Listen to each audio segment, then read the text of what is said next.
નમસ્કાર વિદ્યાર્થી મિત્રો, બોલતા ફલાકાણી નીલકંઠ વિદ્યાપીઠ તળાજાની YouTube ચેનલમાં તમારું હાર્દિક સ્વાગત કરું છું. વિદ્યાર્થી મિત્રો, ધોરણ 12 સાયન્સ રસાયણ વિજ્ઞાનના પુષ્ટ રસાયણ ચેપ્ટરની અંદર આજે આપણે કલીલના કેટલાક ગુણધર્મો પર ચર્ચા કરવાની છે. તો ચાલો આપણે એની શરૂઆત કરીએ. વિદ્યાર્થી મિત્રો, ટોપિક છે એનું નામ છે કલીલ દ્રાવણના ગુણધર્મો. એમાં જે પહેલું ગુણધર્મ છે એ છે સંખ્યાત્મક ગુણધર્મ. તમને સવાલ પૂછું કે ભાઈ સંખ્યાત્મક ગુણધર્મ છે શબ્દ તમે ક્યાં સાંભળ્યો છે, તો તમને તરત જ જે છે એ ખ્યાલ આવશે કે ભાઈ દ્રાવણ નામનું ચેપ્ટર જે છે એની અંદર આપણે સંખ્યાત્મક ગુણધર્મોની ચર્ચા થઈ હતી. થોડુંક વિચારો તો તમને ખ્યાલ આવશે કે ભાઈ દ્રાવણના ચેપ્ટરની અંદર જે છે કેટલાક સંખ્યાત્મક ગુણધર્મો હતા. જેમ કે વાત કરીએ કે ભાઈ અભિસરણ છે,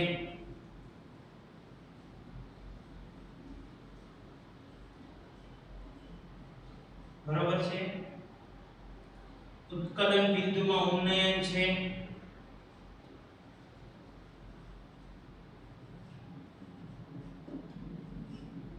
ઉન્નયન, બરાબર. પછી ઠાર બિંદુમાં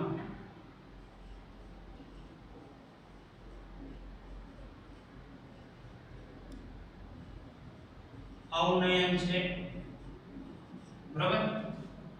તો આ જે છે આવા બીજા ઘણા બધા જે છે સંખ્યાત્મક ગુણધર્મો છે જેની ચર્ચા આપણે કરી હતી. કયા ચેપ્ટરની અંદર?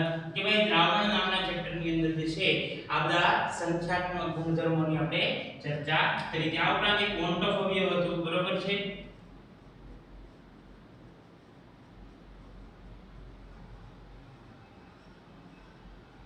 બરાબર, વગેરે જેવા જે છે ગુણધર્મો ની ચર્ચા આપણે દ્રાવણના ચેપ્ટરની અંદર કરી હતી.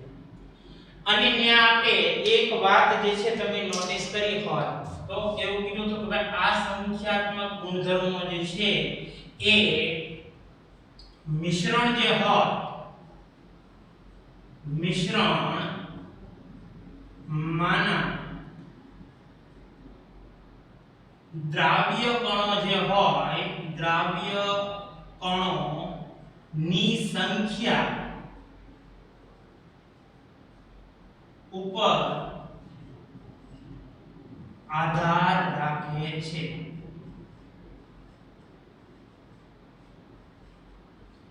બરાબર છે કે ભાઈ આપણે જે છે એવા એક્ઝામ્પલ લીધા હતા દ્રાવણના ચેપ્ટરની અંદર કે ભાઈ કોઈ સમાન સાંદ્રતા ધરાવતા બે અલગ અલગ દ્રાવણ હોય.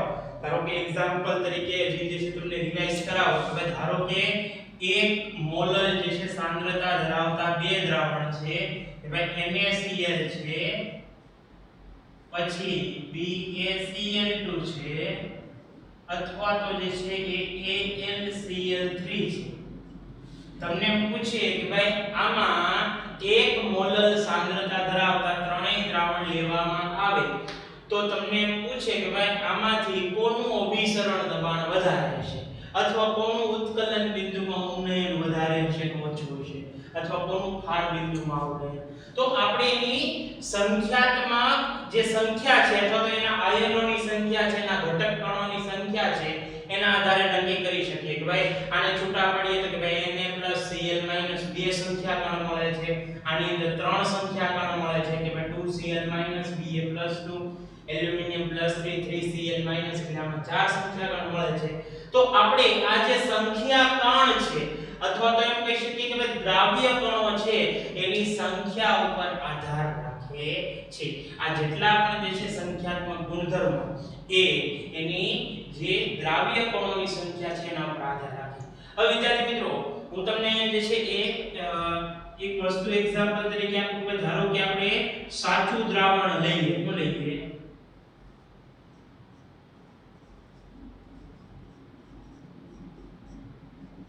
ધારો કે આપણે વિચારી લો કે આપણે સાચું દ્રાવણ લેવાનું છે કે ભાઈ હું તમને એમ કહું કે અહીંયા જે છે એક આપણે ક્યુબિક વિચારી લો કે ભાઈ જેનું કદ છે 1 સેન્ટીમીટર ક્યુબ છે ભાઈ આનું કદ જે છે સાચું દ્રાવણ એનું જે કદ છે v બરાબર કેટલું લેવાનું છે 1 સેન્ટીમીટર ક્યુબ બરાબર છે 1 સેન્ટીમીટર ક્યુબ એટલે 1 ml થાય વિદ્યાર્થી મિત્રો 1 ml જે છે એ થશે બરાબર છે હવે આ 1 સેન્ટીમીટર ક્યુબ છે સાચું દ્રાવણ છે તમને તે સાચું દ્રાવણ એટલે હું બીજું કાઈ નહીં કરવાનું પાણી હોય ને એમાં કાં તો નમક નાખી દેવાનું હલાવી નાખો એટલે સાચું દ્રાવણ નમક ન હોય તો ખાંડ નાખી દેવાનું અથવા એવી કોઈ પણ વસ્તુ હોય જે પાણીમાં ઓગળી જતી હોય સંપૂર્ણપણે એ તમે એની અંદર નાખી દો એટલે આપણને જે સમાંગત પ્રણાલી બને એને આપણે શું કહીએ સાચું દ્રાવણ કહીએ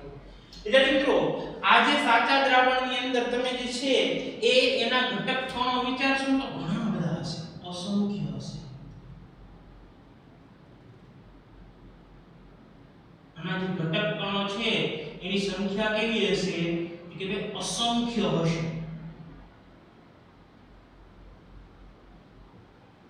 તો નાના નાના ટપકા એટલા માટે દોરું છું કે એનો જે કણનો વ્યાસ હોય 1 નેનોમીટર કરતા નાનો હોય છે અને જે ઘટક કણો હોય છે એનો વ્યાસ કેટલો હોય છે કે ભાઈ 1 નેનોમીટર કરતા પણ કેવો હોય છે નાનો હોય છે એટલે આપણે એમ કહી શકીએ કે ભાઈ એ ખૂબ જ નાના હોય એટલે 1 સેન્ટીમીટર ક્યુબમાં એની સંખ્યા કેવી હશે વધારે હશે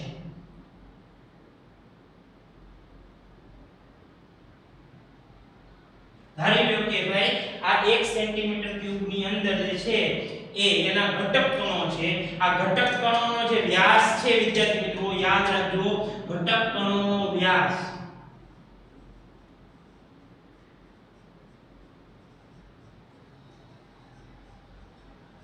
કેટલો હશે કે ભાઈ લેસ ધેન 1 નેનોમીટર બરોબર છે કે એનો જે વ્યાસ હશે એ 1 નેનોમીટર થી નાનો હશે કેવો હશે 1 નેનોમીટર થી નાનો હશે તો આપણે એમ કહી શકીએ કે ભાઈ આની અંદર ઘણા બધા સંખ્યા કણો છે કે ભાઈ એ સાચા દ્રાવણના ઘણા બધા નાના નાના કણો એની અંદર હાજર છે હવે હું તમને એમ કહું કે ભાઈ આપણે આની જગ્યાએ કલીલ દ્રાવણ વિચારો હું વિચારો ભાઈ કલીલમય દ્રાવણ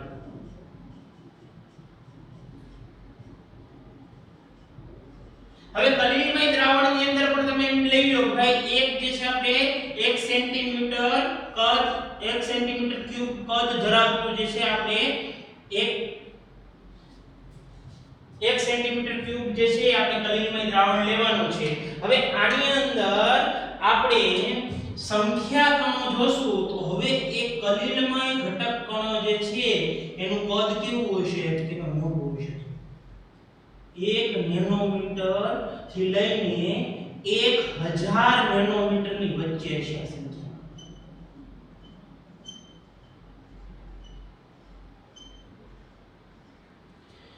તો આપણે એમ કહી શકીએ કદ બેયનું સમાન હતું હવે આનું કદ જે છે આપણે કેટલું લીધું હતું કે ભાઈ 1 સેન્ટીમીટર બરોબર છે આના ઘટક કણો કેટલા હતા કે ભાઈ ઘણા બધા હતા અને આના ઘટક કણો જુઓ તો કે ભાઈ આના ઘટક કણોનો વ્યાસ કેટલો છે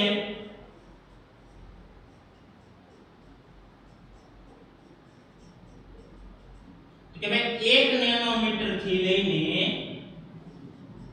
1000 નેનોમીટર ની વચ્ચે છે તો આપણે અહીંયા એક તારણ કાઢી શકીએ કે ભાઈ સમાન કદ હોવા છતાં કલીલમય દ્રાવણ કરતા સાચા દ્રાવણની અંદર સંખ્યા કણો વધારે છે કે ભાઈ દ્રાવ્ય કણો હોય એના ઘટક કણોની સંખ્યા કેવી છે વધારે છે તો અહીંયા આપણે એમ કહી શકીએ કે ભાઈ સાચા સમાન કદ ધરાવતા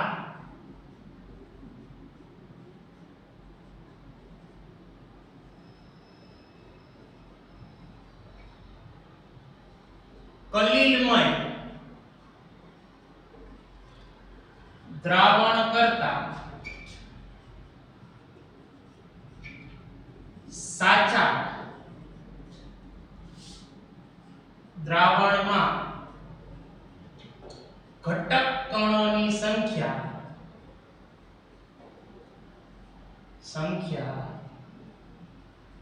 વધુ હોય છે. વધુ શા માટે હોય તો કે ભાઈ એના જે પાર્ટિકલ્સ છે, નાના નાના ઘટક કણો એ ખૂબ જ સૂક્ષ્મ છે, 1 નેનોમીટર થી નાના છે, એટલે 1 સેન્ટીમીટર ક્યુબ ની અંદર એની વધારે સંખ્યા સમાઈ શકે છે. બરાબર છે? તો આપણે એમ કહી શકીએ કે એની સંખ્યા વધારે છે, ઘટક કણોની સંખ્યા વધારે છે. તો યાદ રાખો વિદ્યાર્થી મિત્રો કે ભાઈ જેમાં દ્રાવ્ય કણોની સંખ્યા વધુ હોય, દ્રાવ્ય કણોની સંખ્યા કેવી હોય? વધુ હોય, એની અંદર સંખ્યાત્મક ગુણધર્મ જોવા મળે. સંખ્યાત્મક ગુણધર્મ કેવા હશે? કે ભાઈ વધુ હશે. બરોબર? દ્રાવ્ય કણોની સંખ્યા કેવી હોય? ઓછી હોય. વિદ્યાર્થી મિત્રો યાદ રાખજો કે ભાઈ જેની સંખ્યા ઓછી હોવાની છે તો એના સંખ્યાત્મક ગુણધર્મો પણ કેવા હશે? ઓછા હશે.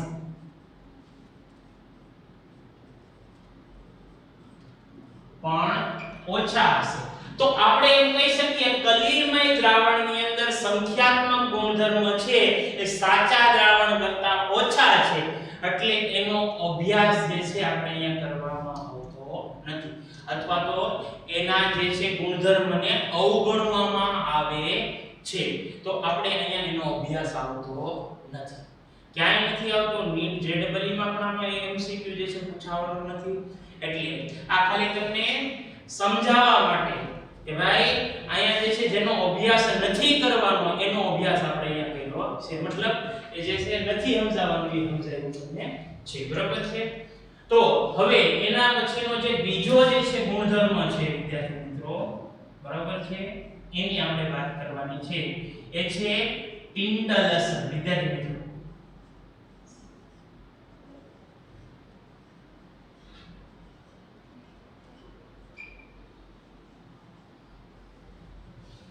બરાબર છે? ટિન્ડલ અસર જે છે એનાથી તમે થોડા ઘણા વાકેફ હશો. બરાબર છે? 10મા ધોરણની અંદર થોડી ઘણી માહિતી તમારે ટિન્ડલ અસરની આવી ગઈ છે. તમને લગભગ જે છે એવી વ્યાખ્યા અથવા તો એવું જે છે આપણે ભણવામાં આવ્યું છે 10મા ધોરણની અંદર કે ભાઈ એક જે છે બંધ ઓરડો, એનો મતલબ એ ઓરડામાં સંપૂર્ણ અંધકાર, ન્યા પ્રકાશ હોતો ન, બરાબર છે? તો એવા ઓરડામાં જો કોઈ વેન્ટિલેટર અથવા તો કોઈ એવી જગ્યા જ્યાંથી પ્રકાશ આવી શકે, બરાબર છે, તો એ માર્ગેથી જ્યારે એ ઓરડામાં પ્રકાશ આવે તો એ ઓરડામાં પ્રકાશનો માર્ગ જોઈ શકાય છે. બરાબર છે? તો આ પ્રકાશનો માર્ગ કોના કારણે જોઈ શકાય? તો કે ભાઈ એ વાતાવરણમાં રહેલા કલિલમય મિશ્રણના કારણે જે છે એ માર્ગ જોઈ શકાય છે, અને આ જે અસર છે ને ટિન્ડલ અસર કહેવાય છે. બરાબર છે? આવું તમે 10માં ભણ્યા. હવે આપણે જે છે એ ટિન્ડલ અસરની સમજૂતી આપણા અનુસાર કે ભાઈ 12મા ધોરણ અનુસાર જે છે આપણે ભણવાનું છે. તો હું અહીંયા તમને જે છે પહેલા એક પ્રયોગ દ્વારા જે છે એની સમજૂતી આપીશ. પછી જે છે ટિન્ડલે જે છે આના પર હું કામ કર્યું હતું. પછી જે છે ઝિંગ મોડી જે છે નામનો એક વૈજ્ઞાનિક હતો, એણે આના ઉપર હું કામ કર્યું હતું. આ બધાની ચર્ચા જે છે આપણે કરવાની છે. બરાબર છે? પહેલા હું તમને જે છે અહીંયા એક્ઝામ્પલ આપું કે ધારો કે આપણે એક પાત્ર લેવાનું છે.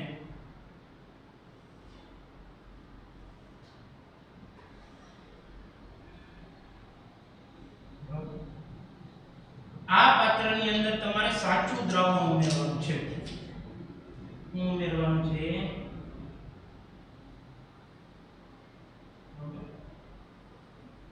સાચું દ્રાવણ. ખાસ યાદ રાખજો. બરોબર?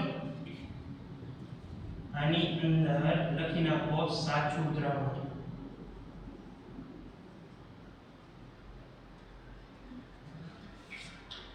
હવે આપણે અહીંયા જે છે ને એક બેટરી વડે એક બેટરી વડે આમાંથી પ્રકાશ આપણે પસાર કરવાનો છે.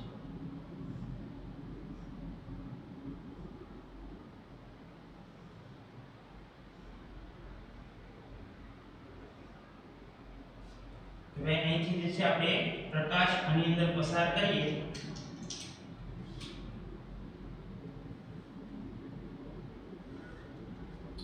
તો તમે જે છે ને વિદ્યાર્થી મિત્રો નોંધ કરશો ને કે ભાઈ જ્યારે આની અંદર આપણે પ્રકાશ પસાર કરશું તો પ્રકાશ જે છે અહીંથી બહાર નીકળશે, બરાબર છે, પણ વચ્ચેના માર્ગની અંદર તમને પ્રકાશ દેખાશે નહીં.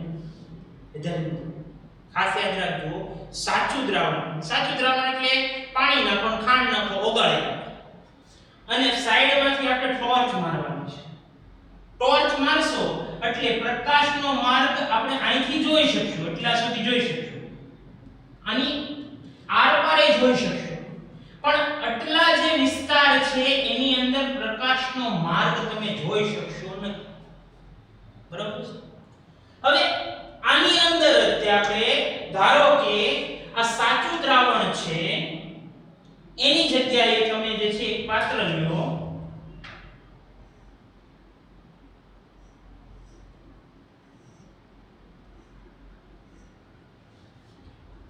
અને એ પાત્રની અંદર તમારે જે છે વિદ્યાર્થી મિત્રો કલિલમય દ્રાવણ લેવાનું છે. કયું દ્રાવણ લેવાનું છે આપણે? કલિલ.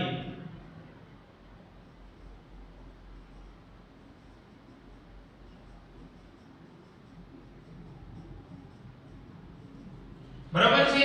હવે આપણે જે છે પાછી અહીંયા ટોર્ચ મારશું.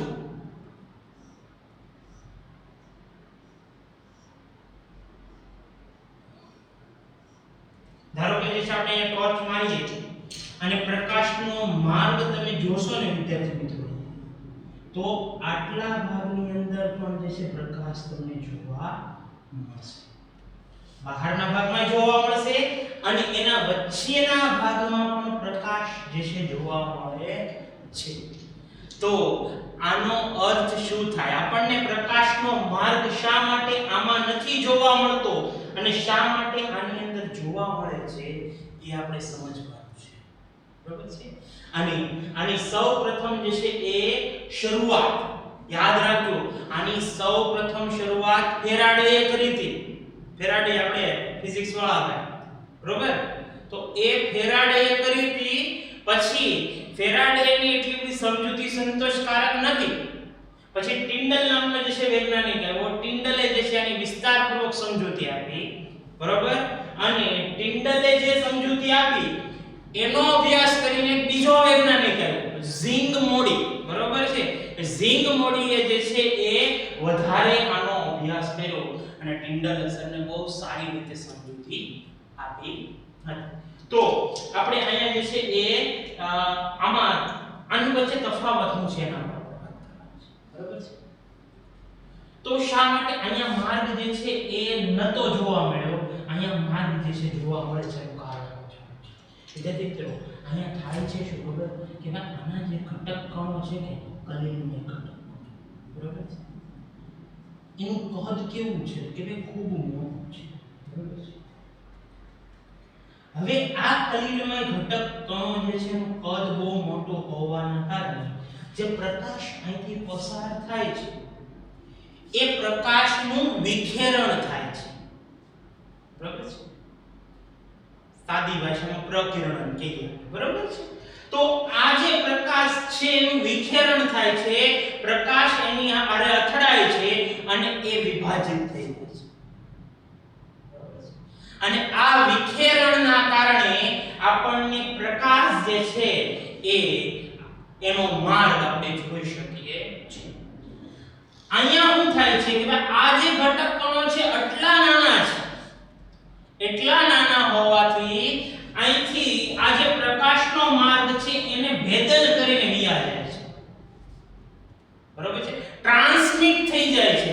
એનું ભેદન કરી અને પેલે પાર નીકળી જાય. હવે ભેદન કરીને નીકળી જાય તો પ્રકાશ વિખેરિત નથી થતો, એટલે એ વિભાજિત નથી થતો, એટલે આપણને અહીંથી જોવા વાળા અને લંબ તમે જોવો તો તમને તમારી આંખોમાં જે છે પ્રકાશનો માર્ગ નથી જોવા, કારણ કે પ્રકાશ સીધે સીધો ઉડ્યો જશે. અહીંયા શું થાય છે કે ભાઈ પ્રકાશ અહીંયા ભટકાય, થોડાક કિરણો આ બાજુ જાય, થોડાક એની ઓલી બાજુ જાય, થોડાક ઉપરની બાજુ જાય, થોડાક નીચેની બાજુ જાય. એટલે તમે એની કોઈ પણ દિશા હોય એ દિશામાંથી અવલોકન કરશો તો તમને જે છે પ્રકાશનો માર્ગ જોઈ શકશો. બરોબર છે? તો આ જે છે પ્રકાશનો માર્ગ કલિલમય દ્રાવણમાં જોઈ શકાય છે. એનું કારણ શું છે કે ભાઈ પ્રકાશ જે છે કલિલમય દ્રાવણમાંથી પસાર થાય તો પ્રકાશનું વિખેરણ થાય. પ્રકાશનું વિખેરણ થાય એટલે આપણને આપણી આંખમાં એ પ્રકાશનો માર્ગ જોઈ શકાય છે. તો આપણે અહીંયા લખાણ લખવું હોય ટિન્ડલ અસરની વ્યાખ્યા, તો આપણે કંઈક એવી લખી શકીએ કે ભાઈ કલિલમય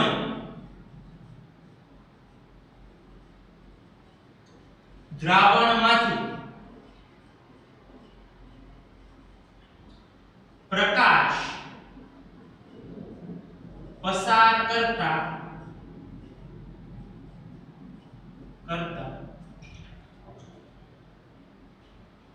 પ્રકાશનું વિખેરણ થાય છે, જેના કારણે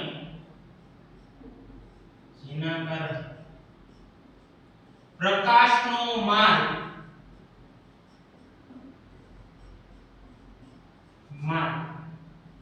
જોઈ શકાય છે.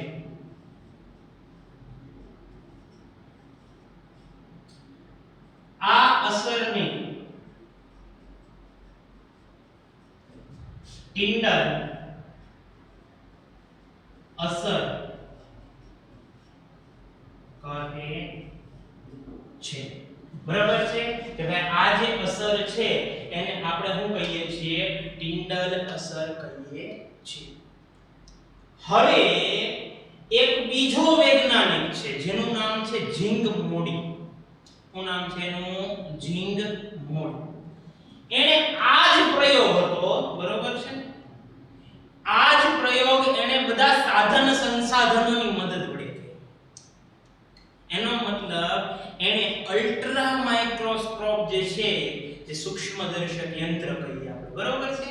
એ અલ્ટ્રા માઇક્રોસ્કોપની મદદ વડે એને આ જ અસરને ફરીવાર પોતાના અભ્યાસમાં લીધું. ઝિંગ મોડી, બરાબર છે? ઝિંગ મોડીનું જે છે આમાં અમુક યોગદાન હતું, પણ એણે કયા પાયા ઉપર કામ કર્યું કે ભાઈ ટિન્ડલે જે કામ કરીને ગયો તો, જે અસર દર્શાવીને ગયો તો એના ઉપર જ કામ કર્યું. ટિન્ડલ છે એણે આ અભ્યાસ જે છે નરી આંખે કર્યો, પોતાની આંખોથી જોયું હતું. અહીંયા જોયું, અહીંયા દેખાતું નથી, અહીંયા દેખાય છે. હવે આ જે ભાઈ હતા ઝિંગ મોડી, એણે શું કર્યું કે ભાઈ આ જ પ્રયોગ જે છે એને અલ્ટ્રા માઇક્રોસ્કોપની મદદ વડે, બરોબર છે? તો લખીએ ઝિંગ મોડી માટે કે ભાઈ ઝિંગ મોડીએ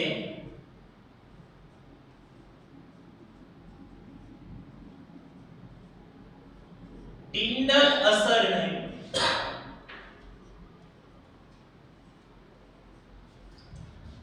અલ્ટ્રા માઇક્રોસ્કોપ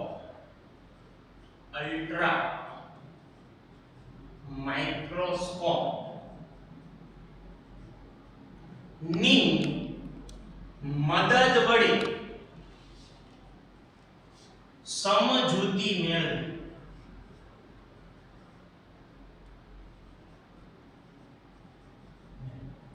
હવે એણે શું કર્યું ખબર છે કે એણે એક પાત્ર લીધું. વિદ્યાર્થી, બરોબર છે?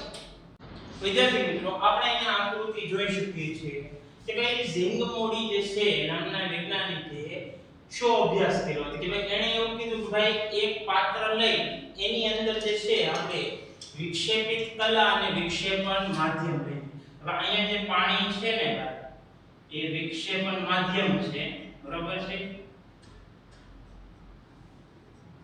અને આ જે ઘટક કણો છે એ છે વિક્ષેપિત કલા, બરોબર છે? વિક્ષેપિત કલા. હવે થાય છે શું કે ભાઈ આ જે છે પાત્ર એની બરાબર સમાંતરે આપણે એક પ્રકાશીય સ્ત્રોત લેવાનો છે, છે સફેદ પ્રકાશ. હવે આ સફેદ પ્રકાશ જે છે એને લેન્સની મદદ વડે કોઈ એક ચોક્કસ કલીલ કણ ઉપર જે છે એ આપણે એને એ પ્રકાશને કેન્દ્રિત કરવાનો છે. બરોબર છે? અને આ જે સમગ્ર પ્રયોગ છે ને એને અંધારામાં એટલે કે ડાર્ક રૂમની અંદર કરવામાં આવે છે. બરોબર છે?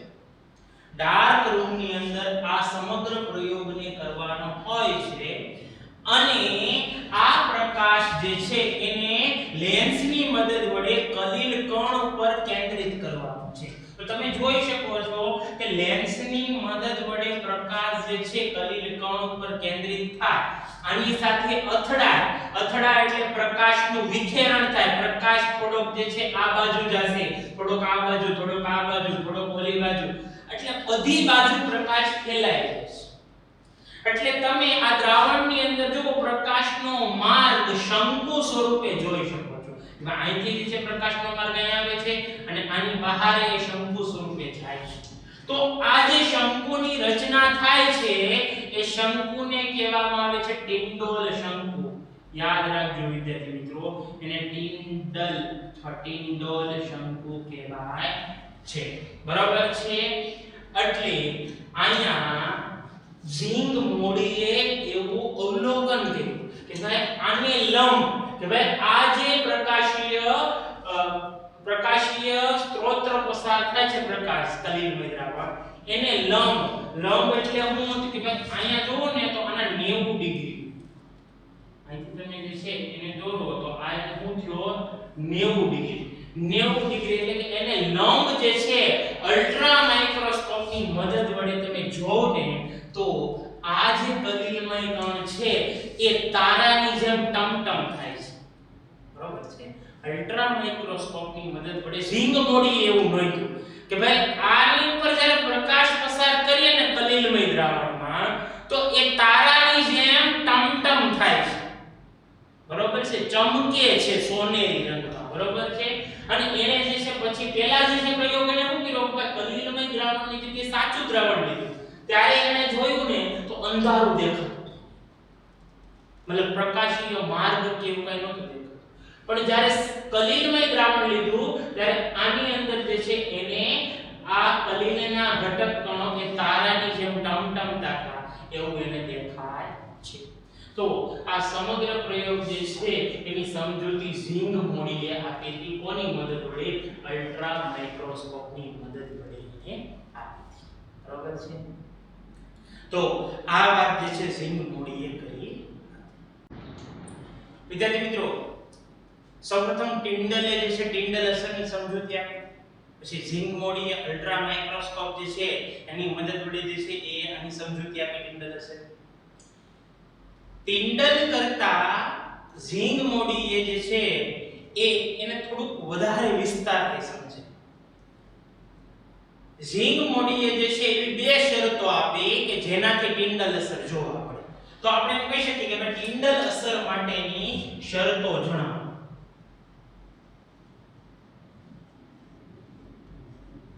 ટિન્ડલ અસર માટે શરતો જણાવો. ખાલી શરતો લખી આપે, સવાલ નથી. તો એમાં જે પહેલી શરત હતી ને, પહેલી શરત બરોબર છે, એ શરત શું હતી કે ભાઈ આ જે પ્રકાશ પસાર થાય છે એની કઈક તરંગ લંબાઈ તો હશે. બરોબર? પ્રકાશની ઊર્જા હોય એનો મતલબ એની કઈક વેવલેન્થ હોય, તરંગ લંબાઈ હોય છે. બરોબર? કે ભાઈ આ જે પ્રકાશની તરંગ લંબાઈ છે એના કરતા કલીલ કણો જે છે એના કદનો વ્યાસ નાનો ન હોવો જોઈએ. આ પહેલી શરત હતી. એનો મતલબ કે ભાઈ અહીંયા કલીલમય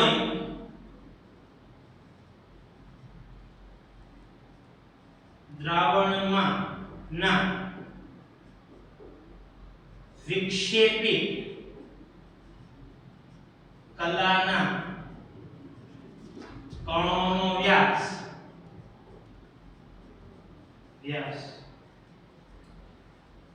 એ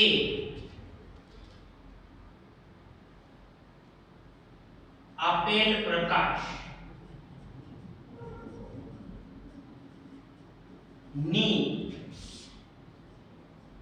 તરંગ લંબાઈ કરતા નાનો ન હોવો જોઈએ. ટૂંકમાં એમ કહું ને તો વિક્ષેપિત કલાના કણોનો વ્યાસ એ વધુ હોવો જોઈએ તરંગ લંબાઈ કરતા. તો વિક્ષેપિત કલાના કણોનો વ્યાસ જેને આપણે d કહી દઈએ, બરોબર છે, is greater than પ્રકાશની તરંગ લંબાઈ લેવલ, બરોબર છે. તો આ શરત જે છે નું પાલન થવું જોઈએ. તમને એમ થાય સાહેબ એવું શા માટે? આ કણો જે છે કદાચ હાલો નાના હોય તો ફરક પડે.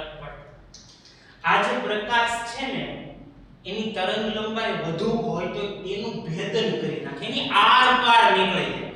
આર પાર નીકળી જાય એનો મતલબ પ્રકાશનું વિખેરણ નહીં થાય, પ્રકાશ ફેલાશે નહીં. પ્રકાશ ફેલાશે નહીં મતલબ તે છે આપણને ટિન્ડલ અસર જોવા નહીં. ટિન્ડલ અસર જોવા શા માટે મળે? પ્રકાશ વિખેરાય છે. પ્રકાશ વિખેરાય છે એ શા માટે? કારણ કે કણો મોટા છે. કણો મોટા છે એટલે પ્રકાશ વિખેરાય છે અને ટિન્ડલ અસર જોવા. બરોબર છે.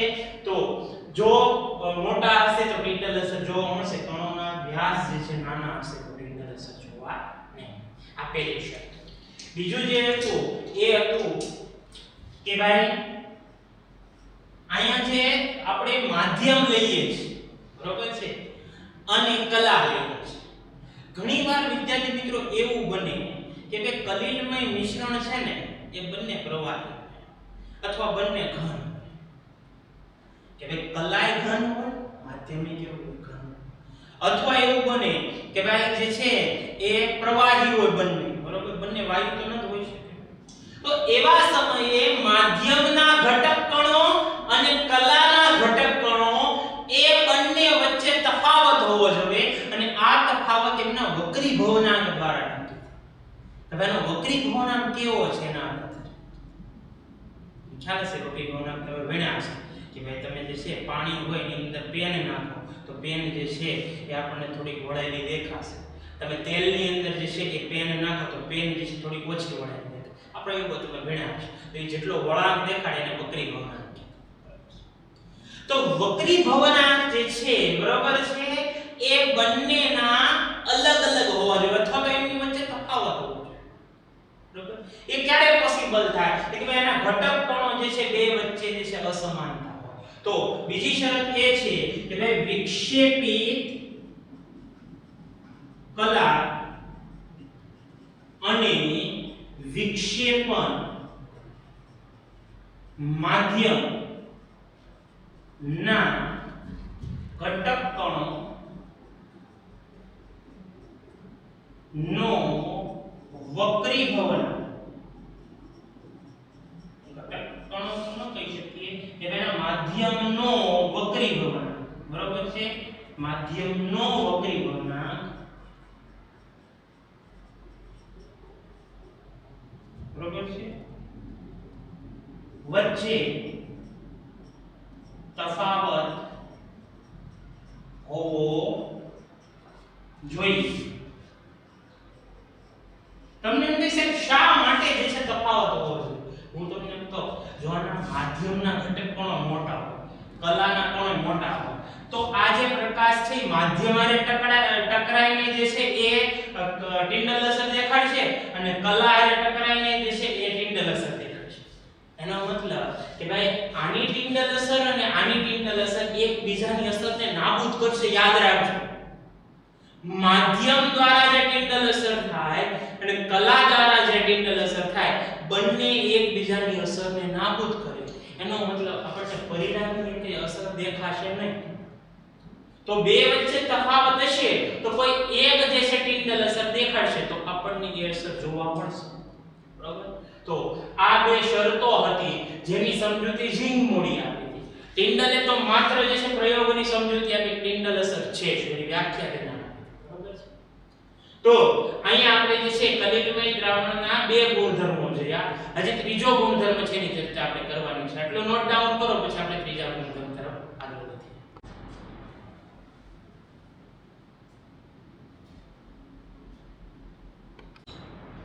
વિદ્યાર્થી મિત્રો એ પછી જે છે આપણે ગુણધર્મ જોઈએ કલિલમય દ્રાવણના તો એ ત્રીજો ગુણધર્મ છે બ્રાઉનિયન ગતિ બરાબર છે બ્રાઉનિયન મોશન અથવા તો બ્રાઉનિયન મૂવમેન્ટ પણ કહેવાય અંગ્રેજીની અંદર તો એક વૈજ્ઞાનિક હતો જેનું નામ હતું રોબર્ટ બ્રાઉન બરાબર છે રોબર્ટ બ્રાઉન ખરેખર તો એ વૈજ્ઞાનિક નતો પરંતુ એ હતો વનસ્પતિ શાસ્ત્રી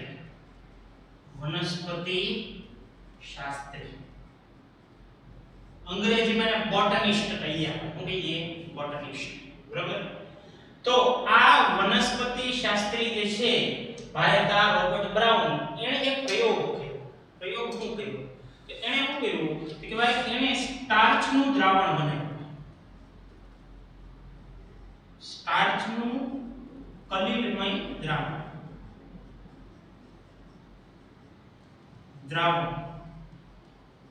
બનાવી તેનો અલ્ટ્રા માઇક્રોસ્કોપ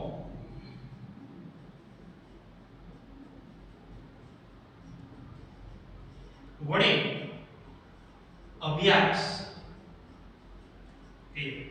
બરાબર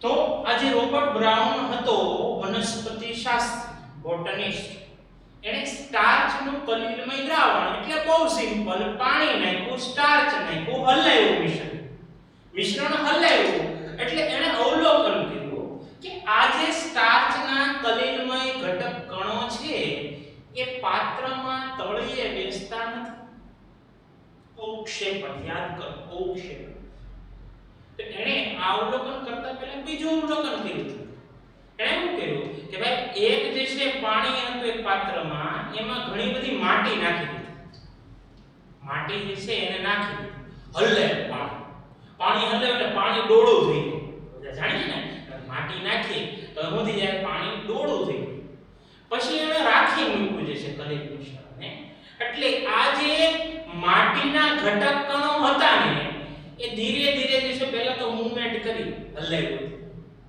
પછી એ માટીના ઘટક કણો ધીરે પાત્રના તળિયે બેસવા અને પાણી જે છે એકદમ ચોખ્ખું થઈ ગયું પાત્રના તળિયે માટી અને પાણી જે છે એની ઉપર એ ચોખ્ખું દેખાવા અને સ્ટાર્ચના મિશ્રણમાં એને શું કીધું કે ભાઈ એને પાણીમાં સ્ટાર્ચ નાખ્યું હલાવ્યું સ્ટાર્ચના જે ઘટક કણો હતા એ પાત્રના તળિયે બેસતા નહોતા અને આ જે છે સ્ટાર્ચના કલિલમય ઘટક કણો એ માધ્યમ એટલે કે પાણીમાં એ વાંકી ચૂકી ગતિ કરતા સતત વાંકી ચૂકી ગતિ કરતા હતા જેને અંગ્રેજીમાં zigzag મોશન કહેવાય zigzag પ્રકારે જે છે એ ઘટક કણો સતત એવું ને રૂકી જાય કે ભાઈ અહીંયા જે છે એ અહીંથી અહીંયા જાય ત્યાંથી અહીંયા જાય ઉપર જાય નીચે જાય વાંકી ચૂકી જે છે ગતિ કરતા હતા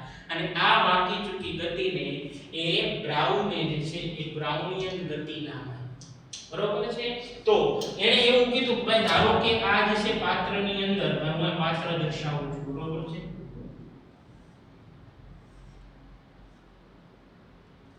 ધારો કે અહીંયા જે છે કલિલમય ઘટક કણ છે બરોબર છે તો આ કલિલમય ઘટક કણ જે છે પહેલા ગતિ કરીને અહીંયા જશે બરોબર ત્યાંથી જે છે અહીંયા જશે ત્યાંથી જે છે એ અહીંયા જશે પછી જે છે એ અહીંયા જશે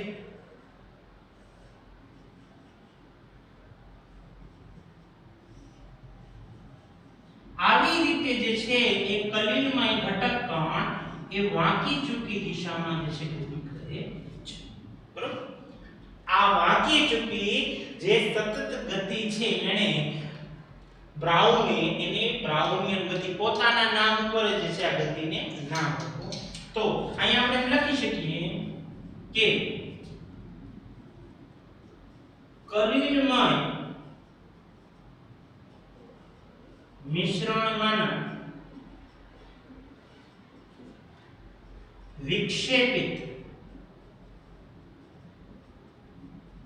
કલાના ઘટક કણો મિશ્રણમાં સતત વાંકી ચૂકી ગતિ કરે છે અને પાત્રના તળિયે ઠારણ પામતા નથી.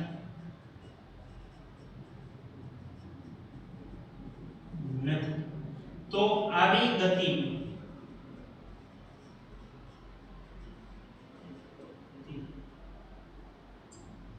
બ્રાઉનિયન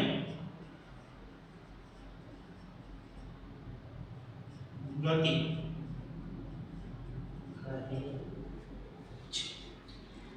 એને પછી વધુમાં હું ઉમેર્યું ખબર છે? હવે ધારો કે અહીંયા આ જે કલિલમય ઘટક કણ છે બરાબર છે એ થાકી ગયો. ધારો કે થાકી ગયો ભાઈ, હવે જે છે મારે વાંકી ચૂકી ગતિ નથી કરવી. હવે ભાઈ મને નિરાશ જે છે એ પાત્રના તળિયે બેસવા દો, મને કોઈ હેરાન ન કરો બરાબર. એટલે જેવો કલિલમય ઘટક કણ છે પાત્રના તળિયે બેસવા જાય એટલે બીજો કલિલમય ઘટક કણ છે એની હળી કરવા દે. એટલે શું કરે? ઈ પોતે એની હારે અથડાય. એટલે સ્વાભાવિક છે, મને કહો તો તમે જે છે આમ ઊભા હો બરોબર છે, કોક આવીને તમારી હારે અથડાય તો તમે અહીંયા ઊભા તો નથી દેવાના. તમારા ઉપર પણ જે છે એની ગતિનો કાંઈક ભાગ અસર કરશે, અથવા તો એ પોતાની ઊર્જા તમને આપશે, એની ઊર્જા તમને મળે એટલે તમે પણ કાંઈક ગતિ દર્શાવો બરોબર. તો અહીંયા જે ઘટક કણ પાત્રના તળિયે બેસવા જાતો હતો એની હારે કોઈ બીજો ઘટક કણ અથડાય તો એના કારણે પાછું ગતિ કરવા માંડે. તો આવી રીતે કોઈ પણ ઘટક કણ જ્યારે પાત્રના તળિયે બેસવા જાય એટલે બીજો ઘટક કણ જે છે એને ધક્કો મારી આવે એટલે આ ગતિ હેરાસ કરે. આ ગતિમાં જે છે ઘટક કણો તળિયે શાંતિથી બેસતા નથી. કલિલમય દ્રાવણ સ્થાયી રહે છે. કલિલમય દ્રાવણમાં ઘટક કણો એમનેમ રહે છે, બેસવાના નથી. એટલે કલિલ આપણને એમનેમ મળે બરોબર છે. આ કોણે કીધું? બરાબર. ઉપરાંત એની એક બીજી વાત કે ભાઈ ખરેખર આ ગતિ પાછળનું બીજું મેઇન રીઝન શું હતું બરોબર છે? ખરેખર સ્ટાર્ટ તો ક્યાંથી થઈ છે કે ભાઈ એવું તો નહીં હોય કે ભાઈ આ જે છે એમનો મૂકો એ ભેગો તરવા આવે. એની પાછળનું મેઇન વૈજ્ઞાનિક રીઝન શું હતું એ રોબર્ટ બ્રાઉને એણે શું કીધું કે ભાઈ કલિલમય મિશ્રણ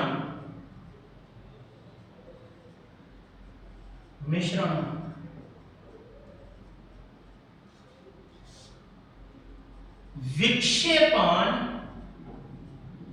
માધ્યમના ઘટક કણો નો અસંતુલિત સતત મારો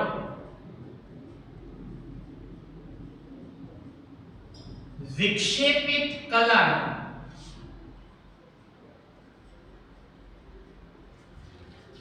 કણો પર થતો હોવાથી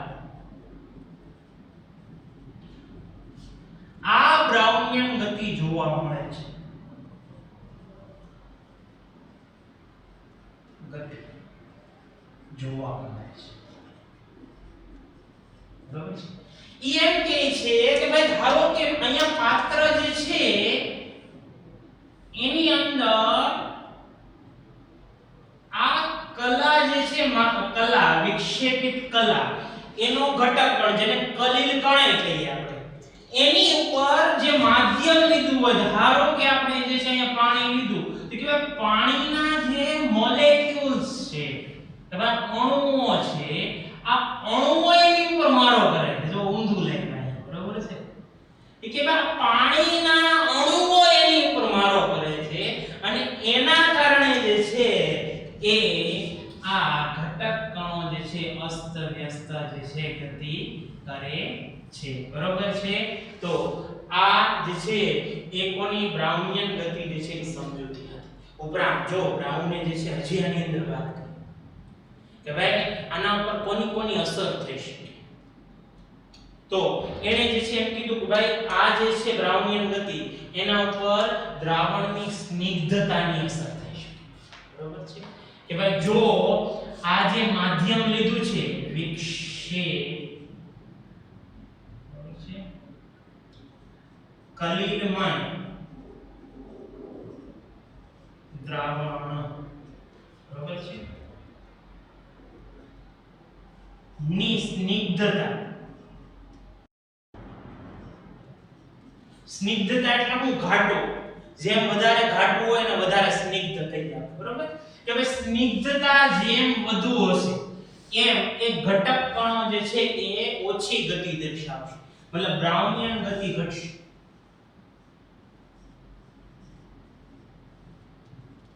ગતિ ઘટે છે. બરોબર છે? હવે મને કહો તો વિદ્યાર્થી મિત્રો, આ જે સ્નિગ્ધતા છે કોના કારણે હોય? મને કહો તો તમને હું એક એક્ઝામ્પલ આપું. બરોબર છે? ભાઈ ધારો કે આપણે બે પાત્ર લઈએ. બરાબર છે? પાણી. એક પાણીના પાત્રની અંદર આપણે 10 ચમચી ખાંડ નાખવાની છે, એટલે 10 ચમચી. અને એક પાણીના પાત્રની અંદર આપણે 5 જ ચમચી ખાંડ નાખવાની છે. હવે બેને ઓગાળી દઈએ, ખૂબ જે છે ગરમ કરીને ઓગાળીએ અથવા હલાવીને જે છે ઓગાળીએ. ખાંડ પૂરેપૂરી ઓગાળો. મને કહો તો તમે કે આ મિશ્રણની અંદર વધારે ઘાટું હશે. ચાસણી જે છે કઈ ઘાટી બની છે? આપણે એમ કહીએ 10 ચમચી. તો 10 ચમચી શા માટે જે છે એ ઘાટી બની? 10 ચમચી વાળું જે દ્રાવણ છે શા માટે ઘાટું બન્યું? તો કારણ છે કે ભાઈ એમાં દ્રાવ્યનું પ્રમાણ વધારે હતું. દ્રાવ્યના ઘટક કણોની સંખ્યા વધારે હતી. બરોબર છે? એનો મતલબ આપણે એમ કહી શકીએ કે ભાઈ અહીંયા જો કલાના ઘટક કણો જે છે એની સંખ્યા અથવા તો એનો વ્યાસ વધારે હશે તો સ્નિગ્ધતા કેવી થશે? વધશે. સ્નિગ્ધતા વધશે એટલે બ્રાઉનિયન ગતિ ઘટશે. તો આપણે એમ કહી શકીએ વિક્ષેપિત કલાના કણોની સંખ્યા ઉપરાંત એનો વ્યાસ, બરોબર છે? યાદ રાખજો એનો વ્યાસ જે છે એ પણ કેવો થાય કે ભાઈ એની સંખ્યા વધે. બરોબર છે? એની સંખ્યા વધશે એટલે સ્નિગ્ધતા વધશે અને બ્રાઉનિયન ગતિ જે છે એ ઘટે છે. તો આ જે વસ્તુ હતી એ બ્રાઉનિયન ગતિની સમજૂતી આપે છે. તો આપણે અહીંયા 3 જે છે એ ગુણધર્મો જોયા છે આપણે અહીંયા. બરોબર છે? તો આજનો લેક્ચર આપણે અહીંયા સુધી રાખીએ. Thank you.